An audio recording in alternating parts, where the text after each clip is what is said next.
رکوع کرتے ہیں نہ ہم سجدہ کرتے ہیں۔ یہ پتہ ہوئے وہ دسے سبحان اللہ۔ کون بھائی کیا دسے؟ سارے ہیں نماز جنازہ۔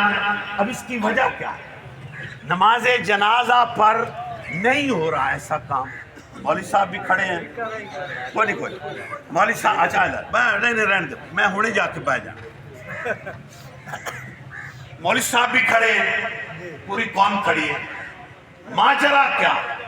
کوئی نماز ایسی نہیں ہے، لیکن اس چونکہ نماز میں ایک انسان کی میت سامنے آتی ہے، سبحان اللہ۔ جبکہ 4 تکبیر، نماز جنازہ، فرض کفایہ، اللہ واسطے، اللہ کے لیے نیت ہو رہی، جب اللہ کے لیے ہم پڑھ رہے ہیں تو کرن دے ویا رکوع بھی، کرن دے ویا سجدہ، تے اتحیات ایک بار کیسا ہوتے کان دعا مانگ لئیے آپ۔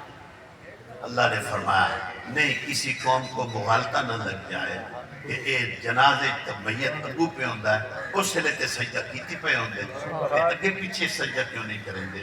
خدا فرمایا ان تو سب مینوں ہی سجدہ نہیں کرنا کیونکہ اگو ایک میت سامنے آ، اب مجھے بھی سجدہ نہیں کرنا، مجھے بھی رکوع نہیں کرنا، میرے اگو ہی نہیں جھکنا، کھلو کے دعا مانگو۔ میں پانوں ایک گل اس واسطے سمجھانا چاہنا، جیڑا رب مثلا پیر کی میت، عالم کی میت، شیخ الحدیث کی میت، غوث کی میت، قطب کی میت سامنے پڑی ہے، سامنے ہے، ہون اللہ اپنے آپ کانوی بندے نو نہیں جھکن دیندہ، سبحان اللہ۔ سبحان اللہ۔ تو مرنے کے بعد اس کو جب قبر میں دفنا دیتا جائے گا تو ہونو تو انہوں سجدے دی کینوں کی اجازت ہے، نہیں کیا بات ہے۔ کبھی مغالطہ نہ کرو۔